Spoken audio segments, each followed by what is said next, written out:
Karibu tena mtazamaji, unazidi kufuatilia kipindi hiki cha TV47 na matukio. Tumeingia katika awamu yetu ya pili na ambapo tunao mjadala kuhusiana na masuala ya elimu na ambapo mvutano umeanza kushuhudiwa kuhusu mageuzi katika sekta ya elimu, bunge likikosoa mageuzi hayo kwa kutekelezwa bila kupata idhini ya bunge. Lakini je, iwapo sintofahamu hii itaendelea, mustakabali wa elimu utakuwa ni upi? Ndio mjadala wetu hii leo, tukiangazia mageuzi katika sekta ya elimu pamoja na mvutano unaozidi kushuhudiwa, na tukiuliza swali, iwapo sintofahamu hii itaendelea, basi mustakabali wa elimu utakuwa ni upi? Hapa studioni sipo peke yangu, ninao wageni ambao watakuwa wakitusaidia kuchanganua na kudadavua masuala mazima. Karibu na mimi kabisa ni mtaalamu wa elimu, hali kadhalika ni mwalimu Tom Nyambeka. Karibu sana studioni. Nashukuru dada.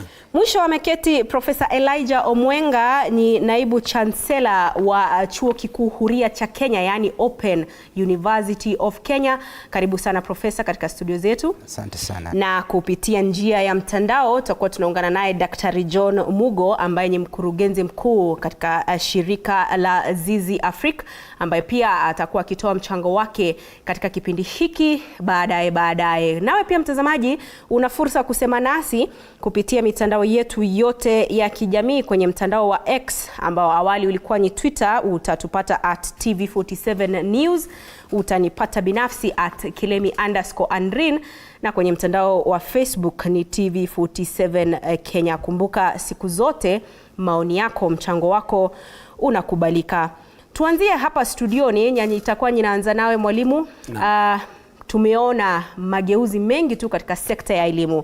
Tukianzia na swala zima la jinsi ambavyo masomo yaliweza kupungua, labda iwapo tunaweza kupata takwimu hizo kupitia kwenye kiwambo chetu, ni kwamba masomo ya wanafunzi yakapunguzwa kutoka 9 hadi 7.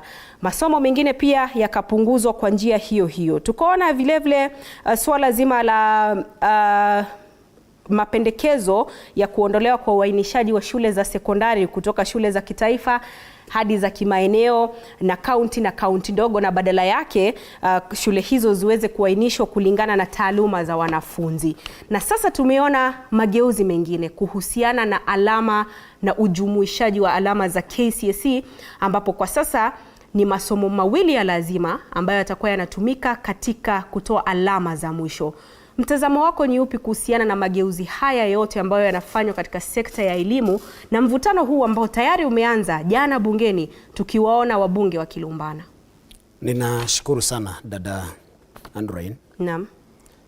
Ni matumaini yangu kwamba kila mageuzi yanaposhabikiwa katika himaya yoyote huwa na dhamira fulani. Kwa hivyo mageuzi yanaweza kuleta athari ambazo ni hasi ama chanya. Naam. Niseme mwanzo nipongeze kwamba kuna jopo ambalo limeweza kuundwa hapo awali, jopo la kusimamia masuala na mageuzi ya elimu ambalo liliweza kuundwa na Rais wa Taifa.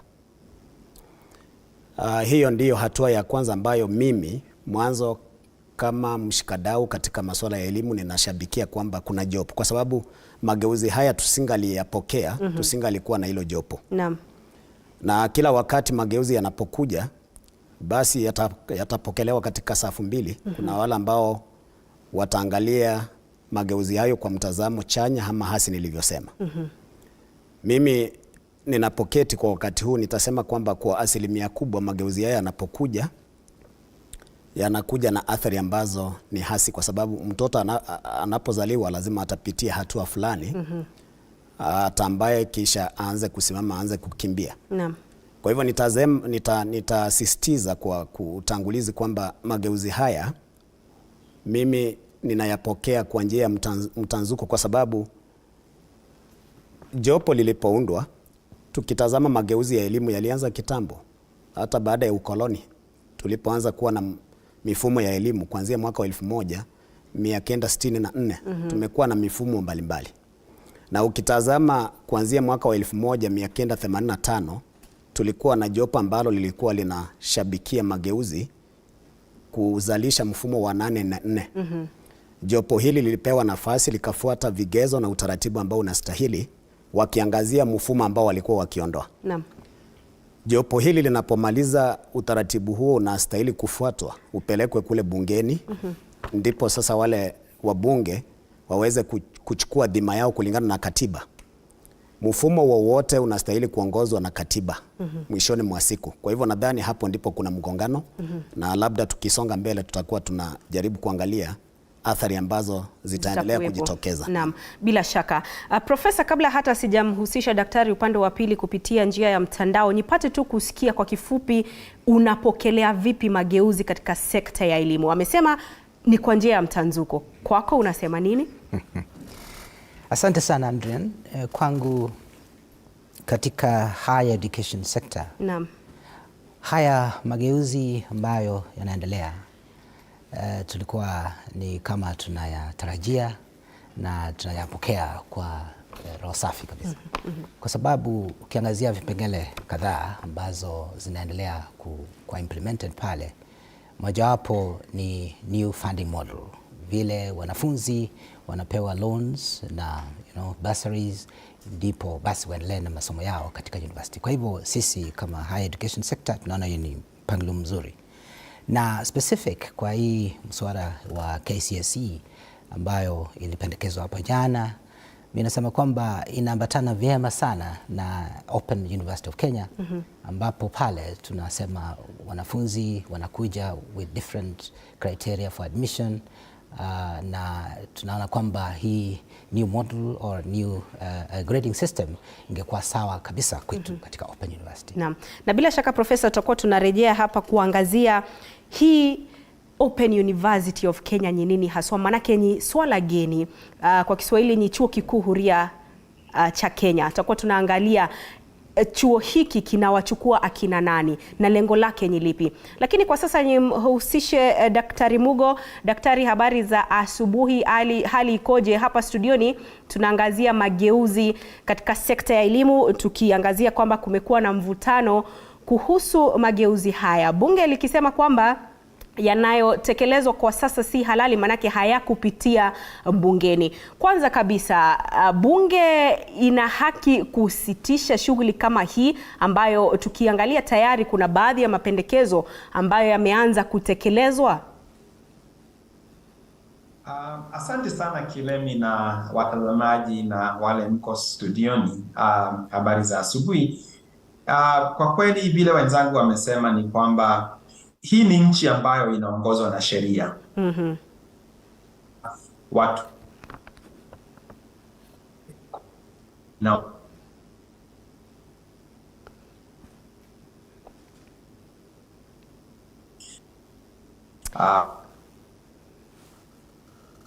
ona kwa sababu Na mtazamaji, naona kidogo kuna mushkil hapo kupitia njia ya mitandao.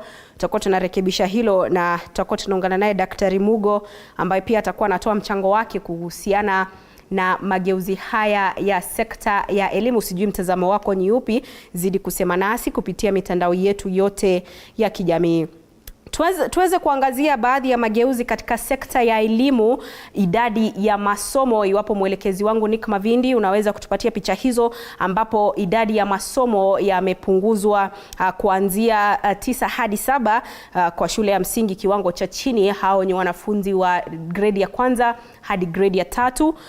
Vile vile masomo kwa shule ya msingi kiwango cha juu grade ya 4 hadi 6, tunapata kwamba masomo yale yamepunguzwa kutoka 12 hadi masomo 8, na vile vile kukawa na mapendekezo ya kuondolewa kwa uainishaji wa shule za sekondari, ambapo shule za kitaifa, shule za kimaeneo, shule za kaunti na kaunti ndogo zote zikawa zinaondolewa na badala yake ziweze kuainishwa kulingana na taaluma za wanafunzi. Mtazamaji, unaviona kwenye kiwambo chako ni kwamba baadhi tu ya mageuzi katika sekta ya elimu ni pamoja na kupunguzwa kwa idadi ya masomo hadi 7 kutoka 9 kwa shule ya msingi kiwango cha chini hadi 8 kutoka 12 kwa shule ya msingi kiwango cha juu, pamoja na masuala mengine ikiwemo kuondolewa kwa uainishaji wa shule za sekondari ambazo awali tulikuwa tunaona kwamba wanafunzi wanapelekwa katika shule hizo, shule za kitaifa, shule za kimaeneo, shule za kaunti na kaunti ndogo, na badala yake sasa inapendekezwa kwamba shule ziainishwe kulingana na taaluma za wanafunzi. Sijui mtazamo wako ni upi? Tuangazie mfumo mpya wa alama za KCSE ambayo ndio new grading system, na ambapo kwa sasa ni masomo mawili tu ya lazima ambayo yatakuwa yanatumika katika kujumlisha alama za wanafunzi, na masomo hayo ni pamoja na hisabati na somo moja kati ya Kiingereza, Kiswahili na lugha ya ishara. Alafu mwisho unaweka masomo mengine 5 ambapo mwanafunzi amefanya vyema. Mfumo wa awali wanafunzi walihitajika kujumuisha masomo 5 ya lazima, ni pamoja na hisabati, Kiingereza, Kiswahili, masomo mawili ya kisayansi, masomo mengine mawili teuzi, pamoja na masomo au somo jingine au lingine moja la kijamii ambayo kwa Kiingereza tunasema ni humanity. Yote hayo ni baadhi tu ya mageuzi ambayo tunaangazia. Ningependa tuweze kuzamia swala la chuo kikuu huria cha Kenya, Open University, na mtazamaji, tunataka kuangalia chuo kikuu huria cha Kenya kilipata chata mwaka gani? Mwaka 2022 Agosti tarehe 3. Lengo lake ni lipi? Ni kutoa nafasi kwa wale ambao hawawezi kujiunga na vyuo vikuu rasmi kutokana na maeneo wanamoishi, hali zao za kijamii na kiuchumi, miongoni mwa vizuizi vingine. Usajili uko vipi? Tayari KUSPS imetoa au imefungua usajili wa chuo hiki ambapo wanafunzi wanaweza kuanza kujisajili, na usajili ni bure bilashi. Mahitaji ni pamoja na cheti cha KCSE au cheti sawia na hicho kwa utambuzi wa masomo ya awali. Ufadhili ni kwamba wanafunzi wa chuo hicho kikuu huria cha Kenya watakuwa wanafaidika kama wanafunzi wengine wa vyuo vya umma. Kwa hivyo ndio masuala yanayojiri katika swala zima la chuo kikuu huria ambayo ndio Open University of Kenya, na hapa studioni tunaye naibu chancellor. Chancellor, tumeweza kuangazia chuo chenyewe kilipata chata mwaka gani, lengo lake ni lipi, ni akina nani wanaweza wakajisajili. Kufikia sasa tuelezee hali imekuwa vipi tangia KUSPS ilipofungua tunasema ni window ya wanafunzi kujisajili hadi sasa. Labda idadi ya wanaojisajili pale ni ya kuridhisha au bado hatujaweza kupata Open University ni nini? Asante sana Adrian. Ni vizuri sana kuangazia hili jambo la Open University of Kenya kwa sababu it's the newest university in the country. The university is based in Konza Technopolis, and as you already said, tumefungua mtandao wetu kuadmit wanafunzi katika KUPS, na pia hivi karibuni tariki 22 mwezi huu tulifungua the university, the online university. Sasa ukienda pale kwa Open University of Kenya utapata nafasi ya kumake application kwa courses zile zote ambazo unataka. Na sasa tuko na 2 streams of applications kutoka kwa KUPS ambayo ni the traditional way of getting in through KCSE, na ile criteria zingine ambazo ni kama utangulizi wa hapo awali mtu amehitimu, na kama kuna diploma au cheti fulani ambacho kinaambatana na ile masomo nataka kujifunza, basi hapo tumefungua mtandao wetu. Kwa hivyo kwa sasa tunasema kwamba kila Kenya au yeyote ambaye anataka kuingia katika Open University, ingia pale mtandao wetu ouk.ac.ke. Kumbuka pale kuna admission link, ingia pale na utafanya application yako. Kwa sasa katika KUPS yenyewe wameplace about 800 students, about 790 students ambao wamekuwa placed, admitted into the Open University, a very big number within a very short period of time. Kwa sababu mtandao wao walifungua Agosti 28, na hata kama mwezi haujapita tumepata wanafunzi kama 790 hivi. Na katika mtandao wetu wa Open University, our own infrastructure, our own ERP, na pale pia tumefungua na kwa sasa tumepata kama wanafunzi 300 ambao wametuma maombi yao, complete applications to be admitted to the various programs, lakini hasa pale tuko na kama 1,000, over 1,000 registrations which have happened.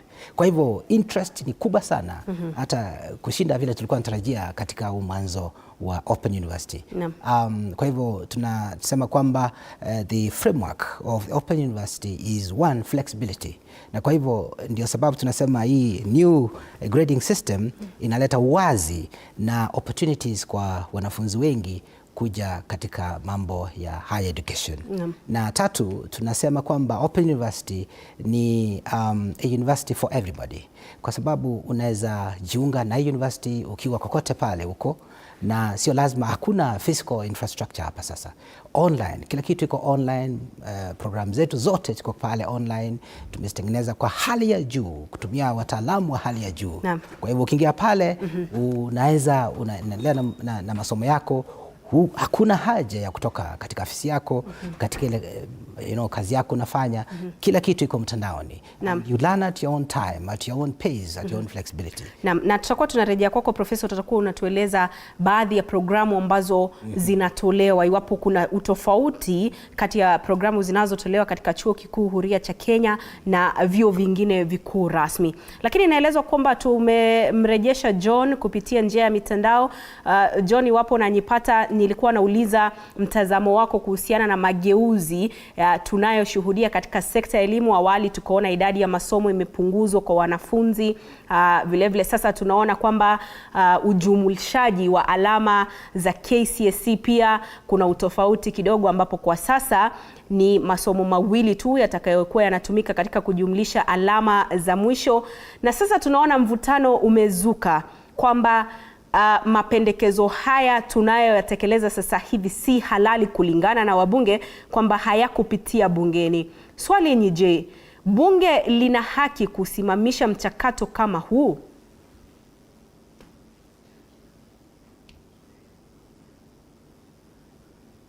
Unanipata Kilemi? Naam, nakupata. Kwanza ni kushukuru kwa asubuhi hii na mwaliko huu, na pole sana kwa kuwa napoteza mtandao.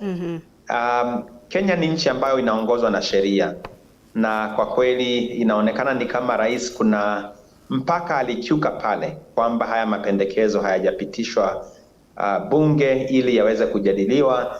Lakini tunajua kwamba kwa sababu ni rais mwenyewe ambaye anaongoza haya mabadiliko, kwa kweli tutaweza kuona kwamba labda bunge wataweza kujadili haya mabadiliko. Kama kuna yale ambayo yanakiuka mipaka ya katiba yaweze kubadilishwa, lakini tunajua kwamba utekelezaji unaendelea na umekuwa ukiendelea hata kwa miezi tangu mwezi wa 11 mwaka uliopita, kulipo hii shule ambayo sasa inaitwa junior school itakuwepo katika shule ya msingi. Na haya mabadiliko ambayo tunayapata kwa huu mtihani wa KCSE ni mabadiliko ambayo ni ya muhimu, kwa sababu huu mtihani wa mwisho wa shule ya upili umekuwa katika yetu ni kama kichinjio. Unakuta kwamba sasa umuhimu wa elimu umepunguzwa kuwa sasa eti ni kupita mtihani. Lakini tunajua kwamba elimu ni muhimu, pawe pasiwepo na mtihani, watoto kujifunza mambo ambayo yanafaa, hata stadi za maisha ambazo kwa kweli tunajua zinahitajika sana kwa maisha ya kisasa. Kwa hivyo haya mabadiliko ya kupunguza kwamba mtoto awe katika shule miaka 15, alafu mtihani ambao ataufanya kwa wiki 2 iwe sasa anaonekana hahitajiki, ama yeye mwenyewe kwa vile hajapata alama ambazo zinahitajika kujiona kwamba hafai. Kwa hivyo kupunguza subject au masomo ambayo yanahitajika kwa mean score ni kitu ambacho kimekuwepo. Ukiangalia chuo kikuu, na natumai profesa anaweza kuangazia hapa. Katika chuo kikuu unaweza kuwa na masomo tuseme 64, lakini masomo ambayo yatatambulika katika kukupatia alama ya mwisho si masomo yote 64 na manne. Unaweza kuta kwamba ni 48 au hata 50. Naam. Kwa hivyo hili ni swala ambalo limekuwepo katika mfumo wetu, lakini unakuta kwamba katika mitihani ya kitaifa wa msingi na shule ya upili tumekuwa ni kama kwamba hatutaki mabadiliko. Kwa hivyo haya ni mabadiliko ambayo mimi mwenyewe nayakaribisha. Ni mabadiliko ambayo yatasaidia hata wanafunzi wenye kujikimu na kuwa kwamba ukienda katika somo, kuna masomo ambayo unayafuatilia kwa sababu unayahitaji katika maisha, lakini si kwamba utatahiniwa katika lile somo. Naam. Asante kwa hilo. Mwalimu Tom Nyambeka, nirejeshe hapa studioni.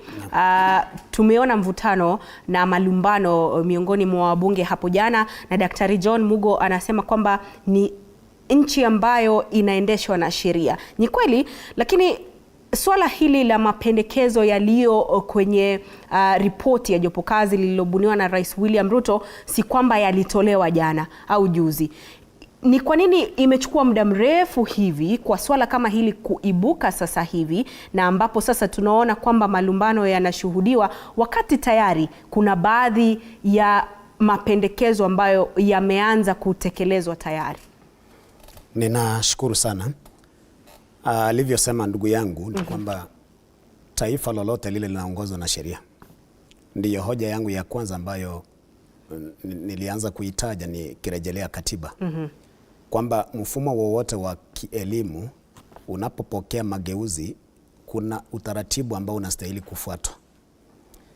Tukiangazia hapa awali, mfumo wa umilisi, hii competence based curriculum ilipoanzishwa mwaka wa 2017, siwezi nikakataa kwa sababu tumeona watu wengi wakishirikishwa, kwa sababu mfumo unapobadilishwa unaenda kwa wananchi kidogo.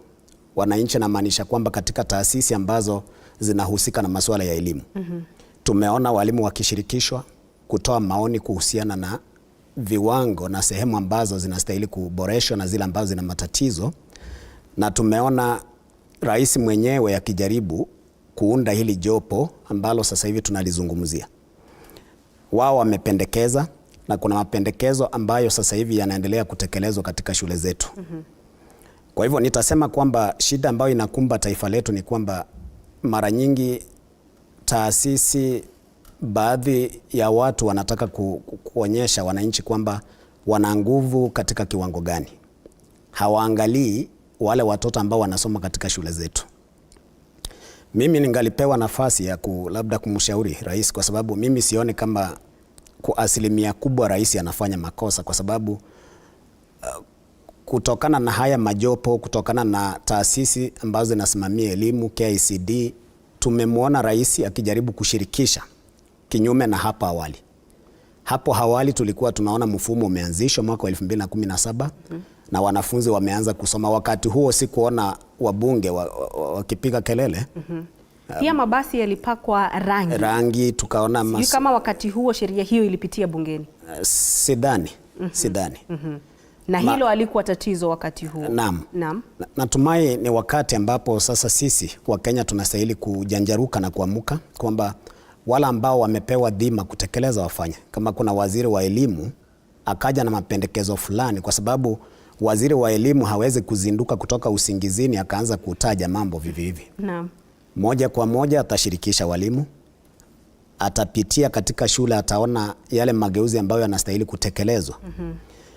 Kwanza niweze kupongeza Wizara ya Elimu kwa kusema kwamba walipowazia kuhusu kuwapunguzia watoto masomo, hata sisi ambao tunafundisha katika shule na wala ambao tunaandika vitabu, tulikuwa tunaona kwamba mtoto anabeba mzigo mzito. Ndiposa unaona katika grade ya kwanza hadi 3 masomo yalikuwa 9, wamependekeza yaweze kupunguzwa hadi masomo 7. Kwa hakika ukiangalia mtoto ambaye anasoma katika grade ya kwanza ni miaka 6, 7, 8 hapo. Anabeba vitabu kwenye mkoba wake, vitabu vya kusoma 9 ama 12. Mtoto huyu tunajaribu kumnasibisha katika kipaji fulani. Mtoto huyu amefika shuleni, amebeba vitabu kama punda. Kwa hivyo anahema darasani. Mwalimu ameingia darasani, anataka atambue kipawa cha huyu mtoto. Naam. Mtoto huyu hawezi kutekeleza jambo lolote hata kama ana kipawa cha aina gani, kwa sababu tayari kipawa hicho kitakuwa kimedumazwa na kutokana na ule mzigo wa vitabu. Naam.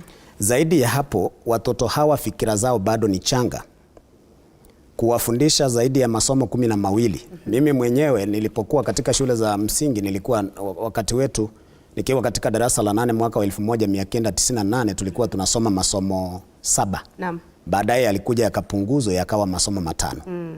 Sasa hivi wakati huo mimi ni mtu mzima, niko katika darasa la 8, na sasa hivi mtoto ambaye yuko katika gredi ya 3 ukilinganisha na umri wangu anasoma masomo 12. Naam.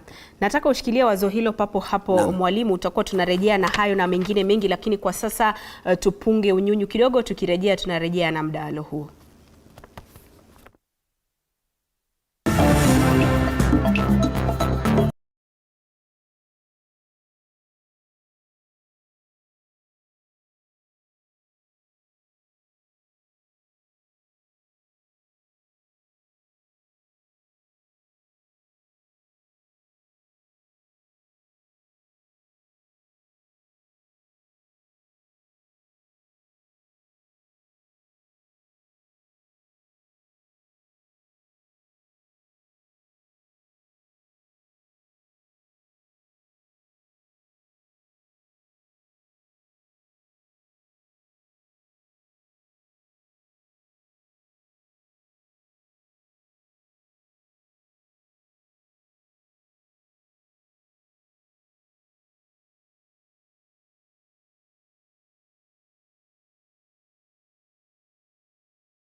Naam, karibu tena mtazamaji, shukran kwa kuzidi kufuatilia kipindi hiki cha TV47 na matukio. Tunazidi kuangazia mageuzi yaliyopo katika sekta ya elimu. Hapo jana tukishuhudia mvutano bungeni, hebu sasa tupate kusikia yaliyojiri katika bunge hilo la kitaifa, na ambapo mbunge wa Emuhaya ambaye pia ni mwenyekiti wa chama cha walimu KUPPET alikuwa na hoja. Sikiliza. Honorable Speaker, the recommendations that the Minister of Education review the grades for pre-service teachers jeopardize the mandate of the Teacher Service Commission as provided under Article 237(3) of the Constitution. Honorable Speaker, the Presidential Working Party on Education Reform has also recommended that the Minister of Education establishes a comprehensive school system where all levels of learning are managed as one institution, contrary to Part 2(9) of the 4th schedule of the Constitution. Speaker, the business of lawmaking is a reserve of Parliament under Article 109 of the Constitution. As it stands, there's a crisis in the education system with education organs and players existing before the 2010 Constitution intending to seize power within the education sector, given these proposals. Honorable Speaker, I want to seek your guidance that this matter be handled by the House so that people do not change the Constitution and the acts of Parliament through the back door. Majority Leader, you will have to engage the Minister, and I'll direct you to bring a comprehensive statement to that issue. Tuesday, a week today, not next Tuesday, the other Tuesday. You bring a comprehensive statement, and nobody, and I repeat, nobody, no Minister of Government can purport to make law or do things that appear to be interpreted that they have made law, because they have no capacity to make any law. Na mtazamaji, ndio masuala yaliyojiri jana hapo bungeni. Mwalimu, nitakuwa narejea nawe kwa kifupi tu, manake mengi yaliyotajwa na mbunge huyo wa Emuhaya ambaye pia ni mwenyekiti wa chama cha walimu KUPPET ni kuhusiana na tume ya kuajiri walimu nchini TSC. Una maoni sawia na yake? Kama mwalimu, mnahisi kwamba swala hili la TSC kupatiwa majukumu linastahili kwanza kupitia bungeni kabla ya kuanza kutekelezwa? Nadhani itategemea mtazamo ambao mtu amechukua. TSC kazi yake ni kutoa huduma kwa walimu. Hiyo ndio dhima yake ya wazi. Kwa hivyo mageuzi yoyote ambayo yanapaswa kufanywa, ni maoni yangu kwamba wanastahili kushirikisha wale washikadau wa tume hiyo. Si swala ambalo linastahili kufika kwenye umma kabla ya kuwashirikisha. Ndilo hilo tatizo nilikuwa nasema kwamba kuna mianya ambayo inastahili kuzibwa. Swala la elimu, swala lolote la elimu linapodokezwa, kwa mtazamo wangu wanapaswa waite mwenyekiti wa hiyo tume, au ambao wanasimamia wabunge ambao wanasimamia masuala ya elimu kule bungeni, ili jopo wakae pamoja waweze kukubaliana. Lakini sasa yakifika kwenye umma, tunaona tume inapiga kelele, tunaona wabunge wanapiga kelele. Kwa mtazamo wangu kama mwalimu, kwa kweli tume ya kuajiri walimu ina jukumu la kupewa nafasi ya kutekeleza mambo yake yalivyo kwenye katiba. Swala hapa ni kufuata sheria ambazo zimekuwa hapo, na kama kuna mageuzi yoyote yaweze kufuata ule utaratibu ambao unastahili kufuatwa. Naam. Asante sana. Profesa, nirejee kwako. Asante. Iwapo mvutano huu au sintofahamu hii itaendelea, itakuwa na athari ipi katika vyuo vikuu na hususan katika chuo kikuu huria cha Kenya Open University, na ambapo tayari ulitaja awali kwamba mmeanza kupokea wanafunzi ambao wanajisajili kujiunga na chuo chenyewe? Asante sana kwa hilo swali. The reforms which have been put on hold for a while, they are not affecting the operations of the university sector at all. Kwa sababu tayari kuna programs ambazo zinafuatwa katika admissions, na hizo hazitakuwa suspended. Hii ni mageuzi ambayo ilikuwa inakuja kuelekea mbele. Kwa hivyo kama Open University, we are not affected by these new observations by Parliament, kwa sababu tulikuwa tumepewa cheti cha kupata wanafunzi, na tukuna our admission criteria ambayo ilikuwa imepasiwa na, or rather approved by the Commission for Higher Education.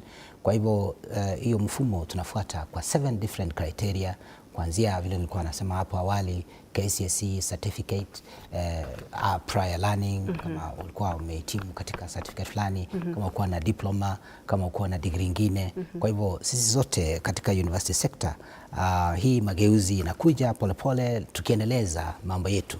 Kwa hivyo nasema kwamba the effects is not really at all, lakini nikielekeza maoni yangu katika mawazo ya bunge, yes, bunge, or rather the parliament is there to make laws for the country, lakini I understand that the presidential working party kulikuwa na vipengele fulani ambazo zingine zinakuwa implemented without going to parliament, zingine zinataka mageuzi ya bunge. Kwa hivyo pengine tutofautishe hayo mawili, ndio tusiweze kukandamiza the progress that the Minister of Education is making towards bringing everybody on board in education. Na tuzamie sasa chuo kikuu chenyewe huria.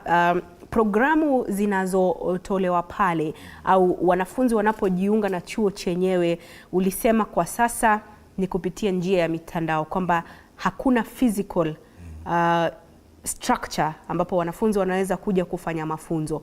Chuo hiki huria cha Kenya, mafunzo, programu zinazotolewa pale zina tofauti yoyote ikilinganishwa na vyuo vikuu rasmi vya hapa nchini?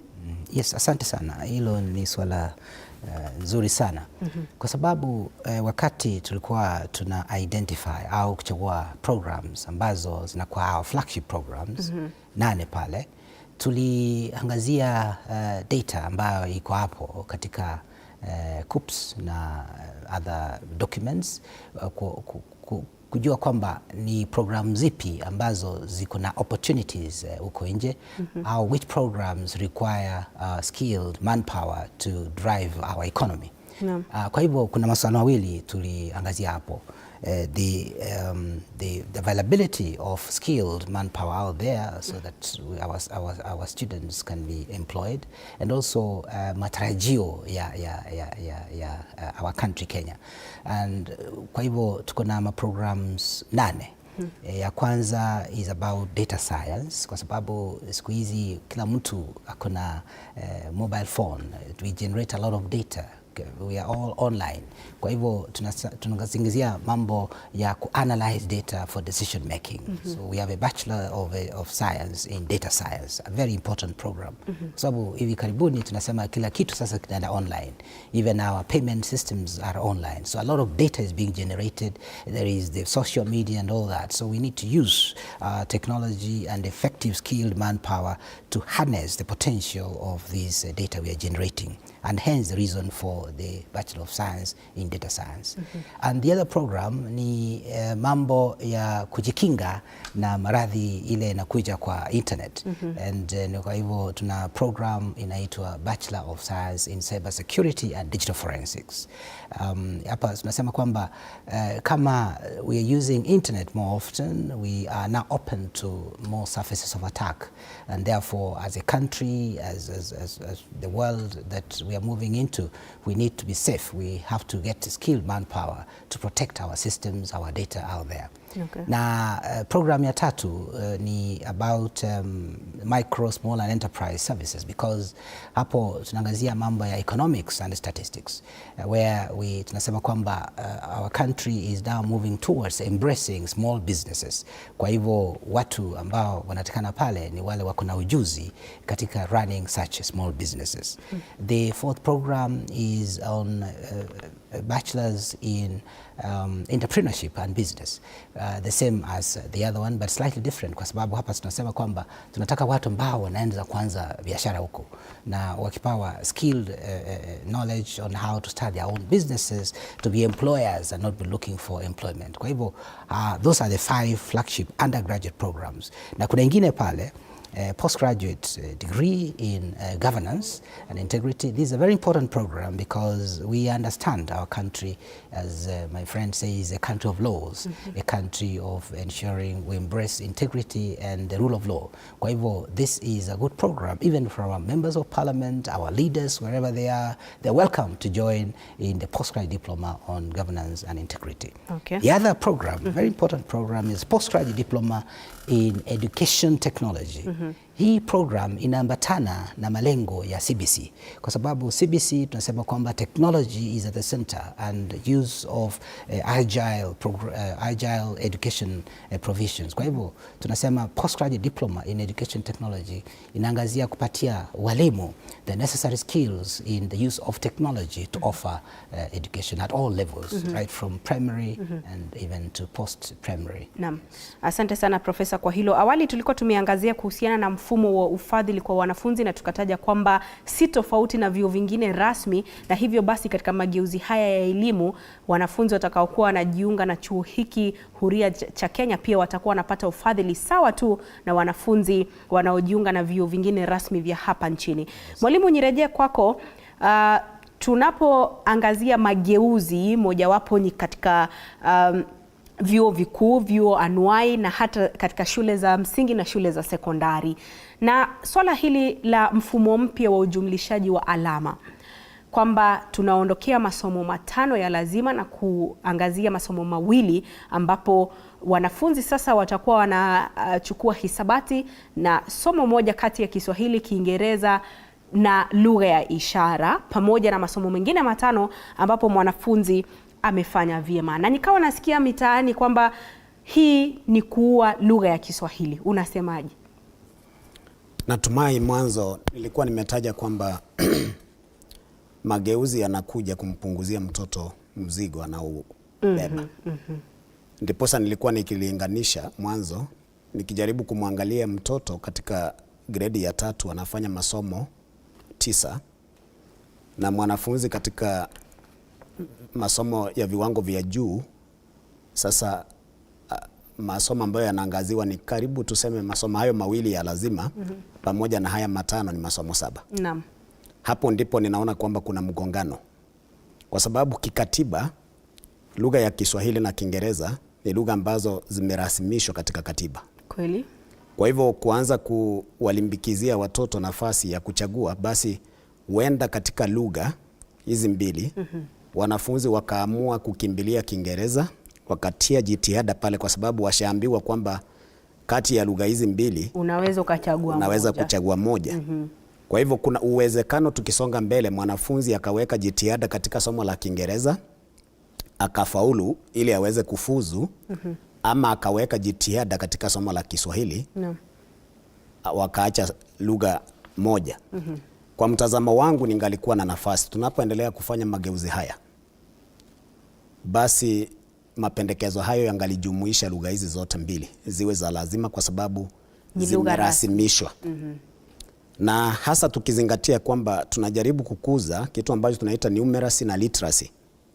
Jopo hilo limependekeza hivyo. Watoto wetu wanakwenda skulini kufundishwa kujua kutambua mambo ya kimsingi katika mazingira yao. Mtoto hawezi kujitambua bila lugha. Mtoto anazaliwa akafundishwa lugha na mzazi wake kulingana na mazingira yake.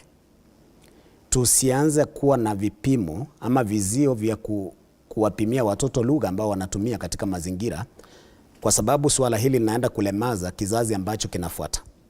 Leo hii profesa yuko hapa anazungumza Kiingereza na Kiswahili kama sijakosea vizuri sana, kwa matamshi mazuri bila shaka. Na anaye mtoto mdogo anaye tusikiliza mimi nikitongoa Kiswahili changu anafurahia sana. Kwa kweli sisi waandishi wa Kiswahili na wale waandishi wa Kiingereza hapa tumeachwa katika hali ya taharuki, na ni swala ambalo ningalipata nafasi likianza hapa liweze kusambazwa kwamba sisi tunaomba kama wataalamu wa Kiswahili na Kiingereza lugha hizi 2 ziweze kupewa nafasi sawa, na tusiwe na ubaguzi wowote katika lugha hizi, sababu mtoto huyu ambaye anaenda kuwa mhandisi atatumwa katika taifa kama Tanzania ambapo hatahitaji Kiswahili zaidi kuweza kuwasiliana. Kifika Tanzania si vigumu kuzungumza Kiingereza, wale wa Tanzania wakakukataza wakakwambia tunaomba uzungumze kwa Kiswahili. Kuna mtoto hapa ambaye anatoka Kenya anaenda kuendeleza masomo yake tuseme Marekani, anahitaji Kiingereza. Kadiri ya lugha nyingi mtoto anazofunzwa katika shule, huko ndiko ukuaji wa taifa. Lugha kama ni lugha, kuna indigenous katika viwango vya chini, pia wanafunzi wanapewa nafasi ya kuchagua katika gredi ya 7. Sasa hivi wanafunzi zile wanaita optional subjects wanachagua indigenous, ni miongoni mwao kuna Kifaransa, kuna Kiarabu. Mimi mapendekezo yangu ni kwamba wanafunzi wapewe uhuru wa kuweza kuogelea katika lugha zote. Tumeona wataalamu wakali sana ulimwenguni, mwenda zake Kofi Annan angaliweza kuzungumza lugha nyingi sana. Tumeona wataalamu wengine kama PLO Lumumba anapozungumza, unataka kumsikiliza katika Kiswahili na unataka kumsikiliza katika Kiingereza. Kwa hivyo nadhani huo ni mtanzuko mkubwa sana, na tunaomba wale wataalamu ambao wanakalia mambo haya, tunamwomba rais tusije tukafisha lugha zetu za mawasiliano. Naam. Profesa, ni kauli yake kuhusiana na tofauti inayojitokeza sasa hivi wakati ambapo unampatia mwanafunzi wa shule ya sekondari uhuru wa kuchagua kati ya lugha Kiingereza, Kiswahili au lugha ya ishara kwa wale ambao wana matatizo ya kusikia na kuongea. Mtazamo wako ni upi? Hii ni njia mojawapo ambayo katika siku za usoni tutakuwa tunaona matatizo kwamba tuliwapa uhuru wanafunzi kuchagua lugha, na hivyo basi wengi wamechukua mkondo wa Kiingereza au wengi wamechukua mkondo wa Kiswahili, na hivyo basi kunakuwa na matatizo wakati wa mawasiliano? Asante sana kwa hilo swali. I will try to answer it in two ways. Yes. Kwanza, kuwa unaongea lugha tofauti ni jambo zuri sana, kwa sababu mimi mwenyewe nishashuhudia wakati nilikuwa naenda masomo huko ng'ambo, nchi ya Belgium. Kufika pale nilikuwa nafikiria kila mtu anaongea lugha ya Kizungu, ya Kiingereza, lakini nikapata kwamba pale ni French and German to some extent, and of course Dutch. La hivyo nilikuwa na wasiwasi kidogo vile nitaanza kushughulisha na mambo yangu pale. Kwa hivyo letting more languages is a boon. It's good for our young people. Na kwa hivyo huko Open University tumesema kwamba the next set of programs ni kufunza wanafunzi wale wanajiunga na sisi different types of languages including French, Germany, Chinese and others. Kwa hivyo kuwa na mtu ambaye anaongea au akuna utaalamu wa lugha tofauti ni jambo kuu sana. Lakini kwenda kwa swali ambao umeuliza, Kenya, we have the two languages, the national and the official language. Kwa hivyo sijui kama Kiswahili sasa wanafunzi watajifunza nyumbani au itakuwa namna gani, kwa sababu English is kind of compulsory. Kwa sababu tuna international relationships, wanafunzi wanaenda kung'ambo kutafuta mambo fulani, education, elimu na kazi. Kwa hivyo English lazima iwe a medium of communication for purposes of our national interests and the international opportunities that we have out there. Kwa hivyo Kiswahili pengine tutaweza kaangalia kwa upya kama inaweza kuwa optional. Kwa hivyo kwa kifupi ni kwamba mageuzi haya mapya japokuwa hayajaandikwa ni kwamba ni hisabati, Kiingereza na masomo mengine matano. Sio? Well, I will not oppose the approach which is being taken in terms of whatever formation that will be there. But I'm saying it is something that can be discussed on how Kiswahili can also be, be mainstreamed in our various programs, right from primary, secondary, and even now at the postgraduate level, where we want people to understand and appreciate different types of languages. I'm of the view that these are discussions which are out there. Our parliament has given their views, the ministry and the presidential working party, they have very good reasons why they are choosing that model. And kwa hivyo, let us wait and see how the discussion goes on before we make conclusive judgments on either way. Labda niombe kidogo kuchachawiza. Natumai Profesa, lugha ya Kiswahili haijabaguliwa vile, sababu tukiangalia kuanzia gredi ya kwanza mpaka gredi ya 7 sasa hivi, Kiswahili ni lugha ya lazima kama Kiingereza. Kweli. Kwa hivyo tunajaribu kuangalia sasa, tunapoangazia kidato cha 4, wanafunzi hao unajua wanapanda na CBC. Watatoka gredi ya 7 wataenda 8 na Kiswahili kitakuwa hapo. Wakifika pale mbele wapewe hizo pathways ambazo wanasema. Kuna uwezekano sasa wanafunzi wataegemea mrengo mmoja. Itakuwa kama usawa wa jinsia ambao tumekuwa tukiimba Kenya kwa muda mrefu. Kwamba mtoto msichana pia pewe uzito sawa na mtoto mvulana. Sasa hivi tumeimba sana kuhusu mtoto msichana na tumefika wakati ambapo tutaanza kujiuliza mtoto mvulana alibaki wapi. Kwa hivyo kwa mtazamo wangu mimi, kutokana na yale ambao tumepitia awali, kwa kuweza kuengaenga upande mmoja tukaacha mwingine ukianguka, masomo haya mawili yaweze kupewa nafasi sawa. Kwa sababu alivyosema Profesa, ukienda taifa lolote linakuwa na lugha zao. Ni kweli. Mbona unafika katika Ufaransa unapata watu wanashabikia Kifaransa chao. Kiswahili ni lugha ya Mwafrika. Hata ukiangalia kihistoria inatumika katika tasnia zote. Kidini, kibiashara, katika kila nafasi. Mimi nitakuza hili swala ambalo Profesa amesema kwamba Open University waanzishe hizi lugha. Tuwe na huria. Hiyo ndiyo nafasi ambayo kwa hakika italeta mafanikio makubwa katika taifa letu. Sababu ukitazama lugha zetu zinakufa. mimi siwezi nikazungumza lugha ya mama vizuri na mwacha mila ni mtumwa. Kwa hivyo mimi nitashabikia bado kwamba lugha hizi katika mifumo yetu ya elimu ziweze kupewa nafasi sawa. Naona profesa hapa na jambo. Asante sana, thank you for that intervention. Pengine tujiulize swali moja hapa, inatakikana muda gani mwanafunzi kuwa amejifunza lugha na amehitimu katika lugha hiyo, na kwa hivyo sasa hata kama kuna opportunities to choose one of them, already ashapata the necessary background and training on that language. Kwa hivyo kama Kiswahili inaanza kufunzwa katika primary, lower primary, upper primary, mimi nasema kwamba if we were to get a compromise, let us ensure that this Kiswahili which is being taught at those levels, it is effectively done and wanafunzi wote wamehitimu katika mambo ya Kiswahili.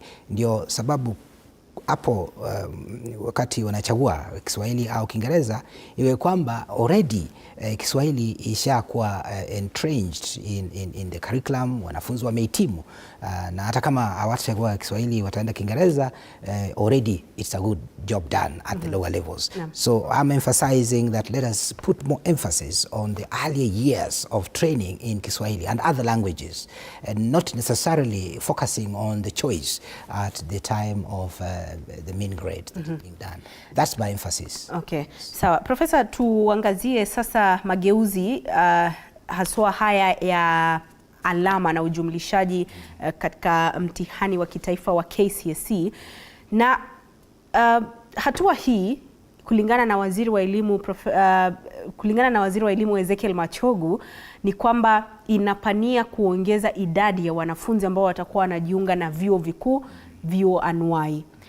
Swali ni je, iwapo idadi hii tutakuwa tunaona inaongezeka, na kumbuka hili tutaanza kulishuhudia kuanzia mwezi Novemba tarehe 6 ambapo wanafunzi watakuwa wakifanya mtihani wao wa kitaifa wa KCSE. Hivyo basi tutakuwa tunaanza kuona effect yake kuanzia mwaka huu, kwamba idadi ya wanafunzi ambao watakuwa na jiunga na vyuo vikuu itakuwa inaongezeka.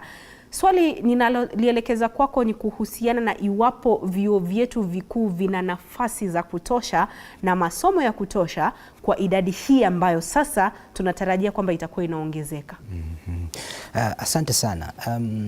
Hapa niko on my own behalf. I don't speak for the CS or the Minister of Education, and for that matter other universities, but on my own behalf I foresee a situation kama kwamba the spaces available for our students in future continues to expand. Kwa hivi sasa universities wako na what we call capacities, wako nazo, they are not yet exhausted. Hata ukiona kwamba ile idadi ya wanafunzi ambao walielekezwa katika vyuo vikuu vyetu hapa, wengine wana record 70% of capacity filled, wengine hata 60%, wengine kuna programs zingine wako na 100%. Kwa hivyo kuna opportunities to get more students into our various programs, both at the public and private universities. Pili, at the Open University of Kenya, our capacities for those 8 programs and new that we are going to develop is big. We are talking about hundreds of thousands of students. Kwa hivyo tukiangazia katika hilo jambo la capacities, hilo haitakuwa na shida yoyote, kwa sababu we continue to develop our universities. Open University iko pale, we can admit thousands and thousands of students because one lecturer can, or a few lecturers can deal with large numbers. We talk about massification of education in line with the Agenda 63 of the African Union and also the United Nations education expansion using e-technology and other such. So I mean, anakwamba hata kama tunaendelea ku develop, I think at the end of the day we should have 100% transition to all the various levels. Now if we are giving opportunities to more people to qualify, we're talking about qualification. Qualification ni kuangazia kwamba ile skills umepewa, ile knowledge uko nayo, and when you are tested you're able to prove that you have the competence, then you should be able to progress, and there should be no impediments for one not to progress. So to me, it's a great opportunity to democratize, to democratize education, especially for those aspiring for higher levels at university. No. So it's a good thing, and I don't see any challenge at all when we have more students passing their exams at KCSE. Not at all, because we continue to expand our university spaces. The open universities there now with all those many opportunities which are there for various programs. Naam. Asante sana. Mwalimu, nirejee kwako. Profesa hapa anasema kwamba in terms of capacity, zile nafasi zilizopo katika vyuo vyetu vikuu ni nafasi ambazo zinatosha, na tayari tumeongeza hata chuo kingine huria, hivyo basi kuna nafasi nyingi.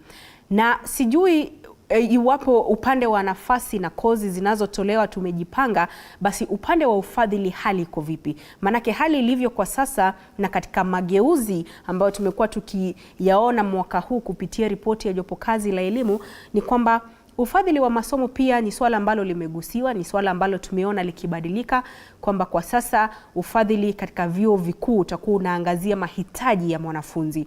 Wale ambao watakuwa wanaingia katika vyuo binafsi kamwe hawatakuwa wakipokea ufadhili kutoka kwa serikali. Iwapo idadi hii ya wanafunzi ambao wanafuzu kuingia katika shule au vyuo vikuu inaongezeka, serikali iko tayari, imejipanga katika ufadhili wao wa masomo? Nadhani tulivyosema mwanzo, basi ndipo mkoko unaalika maua katika mageuzi na katika mwendelezo wa elimu kwa jumla. Nishawahi kushirikishwa katika mjadala ambapo tunajaribu kuangazia mbona serikali iangazie wanafunzi katika vyuo vikuu vya umma na kutenga wanafunzi ambao wanasoma katika vyuo vikuu vya binafsi. Maoni yangu yakawa kwamba ni makosa, kwa sababu sidhani kama kuna mtoto katika taifa lolote ambaye amezaliwa akiwa ameandikwa jina fulani mgongoni kwamba wewe utasoma katika shule za kibinafsi milele ama katika shule za umma. Watoto wote ni wa Kenya kwa jumla. Nikachukulia swala hili kwamba tukisonga mbele, labda tukiendelea kutoa maoni kama haya, labda siku moja yatamfikia rais na ataona umuhimu. Nilivyosema katika lugha, hatupaswi kubagua mtoto Mkenya, kwa sababu huenda mtoto huyu kuna jambo fulani ambalo limemsababishia yeye, labda alichelewa kujiunga na chuo cha umma, akapata nafasi katika chuo cha kibinafsi kwa sababu ya mambo kama vile mazingira anakotoka, labda kwa sababu ya hali zake za kiafya, kwamba chuo ambacho ki karibu na kwao ni cha kibinafsi, na hiyo basi wazazi wameona kwamba ni heri asomee hapa karibu, asije akaenda mbali akafa. Alafu tuangalie jinsi ambavyo vyuo vimesambazwa katika taifa letu la Kenya. Tuangalie vitu ambavyo tunaita geographical factors.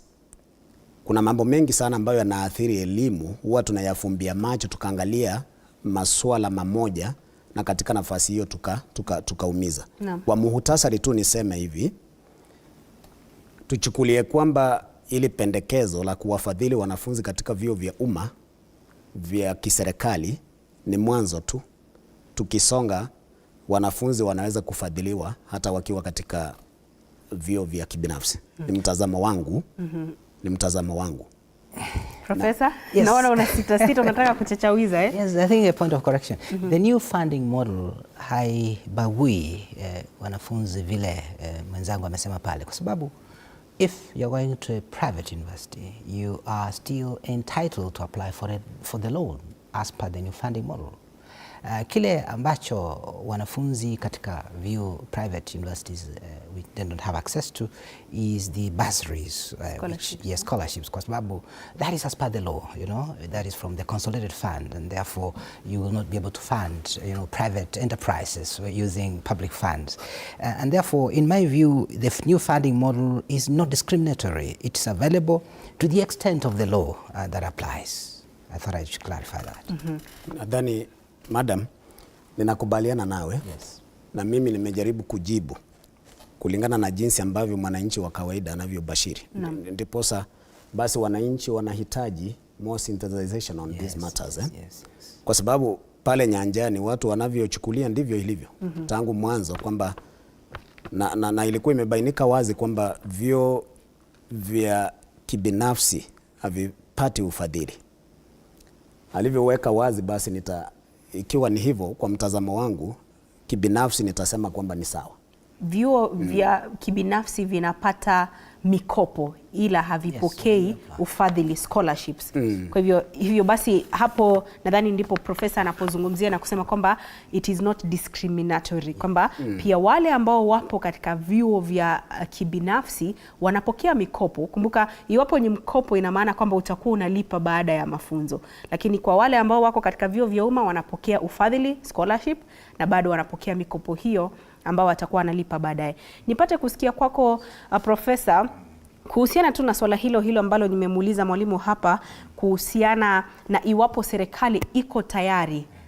Ulisema kwamba in terms of capacity vyuo vipo, kozi zipo, lakini tukiangazia ufadhili, serikali itakuwa tayari kuweza kuwafadhili wanafunzi hawa iwapo idadi hii itakuwa inaongezeka kuanzia mwezi Novemba tarehe 6, ambapo wanafunzi watakuwa wanafanya mtihani wao wa KCSE na mfumo wa kutia alama za jumla ukibadilika kuwa masomo mawili ya lazima, na hii ikionyesha kwamba alama zile zitakuwa zinapata kwamba tunatarajia more A's ifikiapo Disemba. Hivyo basi idadi ya wanafunzi ambao watakuwa wanajiunga na vyuo vikuu itakuwa inaenda juu. Asante sana Kilemi kwa swali hilo. The new funding model, mfumo ambao tunaangazia katika kutumia kwa vyuo vikuu, tumeanza hivi karibuni, na this month, at the end of next month, October, tutajua ni wanafunzi wangapi wamepewa ile various levels of support from the vulnerable all the way to the less needy. Kwa hivyo it's got 4 areas, 4 different criteria: the vulnerable, the less vulnerable, all the way to those who are less needy. Na vile mimi naona ni kwamba we are continuing to improve this model.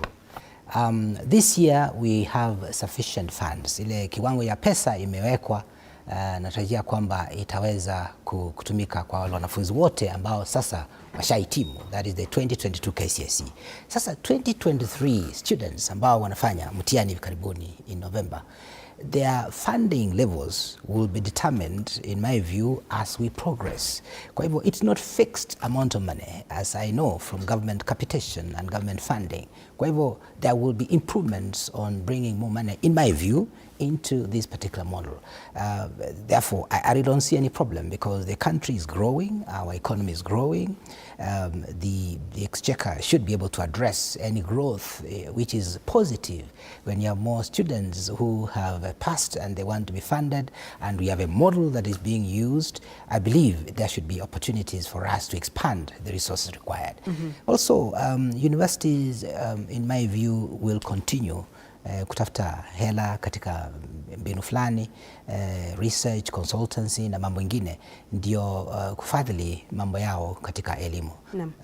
Kana kwamba expansion of facilities, vile tumesema hapo mbeleni, universities zenyewe lazima zijimudu kutafuta mali na hali ya ku-expand those facilities. Kwa hivyo it's a partnership, universities zenyewe, the government, na hata ulisema kwamba pale in the less needy, the 7% where the household, parents or the guardians do contribute towards that particular funding.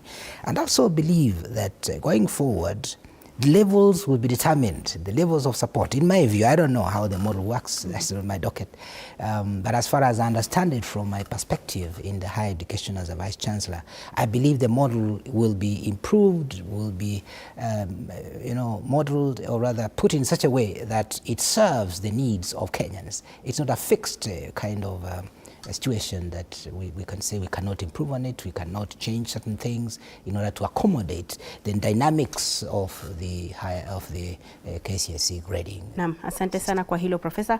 Mwalimu, kauli yako ya mwisho, naelezwa muda umetupa kisogo, lakini kauli yako ya mwisho kuhusiana na mageuzi, mabadiliko ambao tunashuhudia katika sekta ya elimu sasa hivi, na pia tukiangazia mvutano huu ambao umeanza kushuhudiwa, mustakabali wa elimu sasa tunauonea wapi?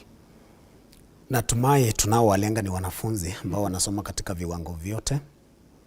Viongozi, washikadau wa elimu, tuweze kuyashughulikia mambo haya kwa kuzingatia yule mtoto ambaye tunataka kizazi chake kijacho kiwe na mustakabali ambao utakuja kukifaa. Naam. Nikitaja kauli mbiu ama ile visheni ya CBC, tujaribu tushirikishe yule mtoto, tumuwezeshe ili aweze kuwa mwananchi wa kutegemewa katika siku za usoni. Naam. Tujaribu kutagusana na kufanya vikao na tuwe watu ambao ni wa kusikiliza kauli ya kila mmoja wetu, kwa sababu kila kauli huenda italeta mabadiliko na mageuzi yetu yatakuwa yameboreka tukisonga mbele. Naam. Lakini tuweze kupatia serikali muda, mageuzi yakija, hata tunapolumbana tuweze kuangazia kwamba serikali pia inahitaji muda ili kuweza kutuongoza na kutufikisha mahali ambapo tunataka kufika. Naam. Nashukuru. Asante sana kwa hilo mwalimu. Profesa, una jambo kabla ya kufunga kipindi? Kwa kifupi tu. Kwa kifupi nasema kwamba nashukuru wakati huu tunaongea mambo ya elimu ya juu, hata kama tulianzia katika KCSE. Nasema kwamba Open University of Kenya is in line with the aspirations that we are talking about here. Because we have a framework of openness, kwa sababu tunataka wanafunzi wote ambao wako na skilled, wamehitimu katika namna fulani yeyote ile, wawe na nafasi ya kuja kujiunga na sisi. Na la mwisho ni kusema kwamba I think we continue to scale the heights of our education system as we improve on it. Kwa hivyo kama bunge yamenena yale yamenena, hebu tuone kama kuna mbinu fulani tunaweza endeleza hii Presidential Working Party Implementation program bila kugandamiza ile mazuri yako katika ile program ambazo tunataka kuangazia kwa hiyo Presidential Working Party. Asante sana Profesa Elijah Omwenga, ni naibu chancellor chuo kikuu huria cha Kenya, yani Open University of Kenya. Shukran sana mwalimu Tom Nyambeka, ni mtaalamu wa masuala ya elimu, na vilevile asante sana